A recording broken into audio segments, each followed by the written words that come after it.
William Moraes, ele comentou aqui. Excelente, eu poderia dizer que o som é uma manifestação de uma ideia e sentimento, uma conversão de uma natureza para outra, como na sinestesia, porque às vezes sons geram imagens para mim. Perfeito, William. É isso, tá? Esse é o ponto de vista dos adeptos do Tantra antigo, né? Que não tem nada a ver com sexualidade. E eu falo isso não porque eu sou puritano, tá? É porque não tem nada a ver mesmo. Tá? A sexualidade ou o sexo não é bom, ou melhor, não é sagrado nem profano, ele é só natural, tá? Então, não falo que o Tantra não tem a ver com sexo porque eu sou puritano. Não, é porque não tem mesmo, tá? Não tem na essência. Então, essa visão que o William colocou é a visão que eu estou transmitindo aqui também, é a visão do Tantra e da Vedanta. O Yoga é como se fosse o viés prático dessas duas tradições espirituais, tá?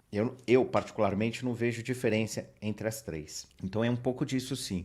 O som ele vai apresentando uma forma na perspectiva desses yogis em que ele, entre aspas, traduz a experiência da consciência em parâmetros que podem ser reconhecidos por cada um de nós dependendo do grau de realização que a gente tem, de realização espiritual, tá? Então, assim, apesar da explicação que eu estou passando é bem diferente daquilo que usualmente se fala, com isso eu não estou dizendo que a gente sentar e ficar Om Mani Padme Hum ou Om Namah Shivaya ou qualquer outra coisa assim, não tem um efeito. Tá? O efeito mais imediato que isso pode trazer é exatamente a diminuição dos ruídos emocionais. Então, você pode utilizar um mantra para diminuir os ruídos emocionais? Pode, né? Mas não necessariamente ele serve para isso. Ele, na verdade, ele serve para algo muito mais profundo, que é a realização, o desenvolvimento da nossa autopercepção. Ou, como eu gosto de dizer, né, o repouso em si mesmo. Tá? Vocês já viram que a maioria dos mantras começa com o Om? Por quê? Já pararam para se perguntar? Por que que tem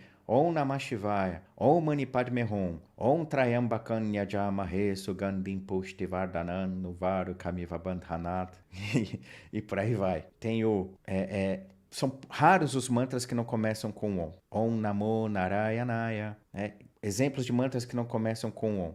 Hare Krishna, Krishna Krishna, Hare Hare. Outro, Purnamada, Purnamidam, Purnamudachyate. São exemplos, mas a grande maioria começa com Om. Por quê? O Om, ele não é atribuído ao som de Brahma, o Criador, é o Verbo Divino. Mas quem que é Brahma na mitologia? É o Criador. Quem que ele é de fato? A mente. Mas essa mente no sentido livre daquelas turbulências emocionais. É como se ela fosse o lago cristalino. Então é desse lago cristalino que emerge por que que é como um lago? Porque é como se fosse o reflexo do próprio todo, do próprio divino. Então é daí que vai emergir um impulso. E esse impulso é aquilo que eu falei e que o William identificou, né, como uma transmutação. Esse impulso criativo é essa potência de manifestação. Então, quando o mantra começa com Om, é como se eu estivesse dizendo que se realize, tá? Mas não no sentido simplório aqui de que se realize. É no sentido de, ó, que eu perceba algo em algum momento da minha experiência que se traduza como uma tomada de iniciativa pessoal para a realização de algo, tá? Então, os mantras começam com Om, é como se fosse isso. Ó, eu vou assumir minha parte, eu vou dar o meu passo. Que em algum momento eu fique lúcido do passo que eu tenho que dar, da onde eu tenho que me mexer. Namah, explicar simplesmente o mantra de Shiva aqui. Namah significa saúdo ou saudar. É mais do que isso, tá? Quem que você está saudando? Shivaya. Quem que é Shiva? Shiva não é um cara sentado com uma lua. Shiva representa a consciência. Então, quando a gente fala Om Namah Shivaya, é assim, que eu crio uma relação concreta e direta com a consciência, com o divino. Por que se diz que o mantra de Shiva é o mantra da transformação? Se vocês entenderem dessa forma como eu expliquei, é auto-evidente.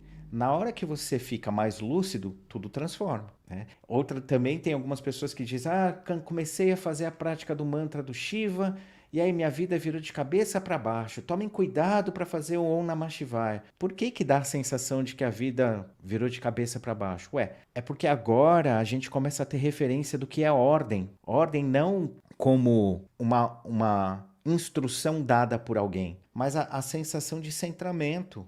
Agora eu tenho um pouco mais de referência do que é ser centrado, do que não é ter ruído, todo ruído fica mais evidente para mim. Todo ruído vai ficar mais evidente. Simplesmente pelo fato de que agora eu tenho uma referência do que é não ruído, de que é o não ruído. Então os ruídos ficam mais evidentes. Então isso é só um exemplo de como funciona um mantra, tá? Bora para mais pergunta.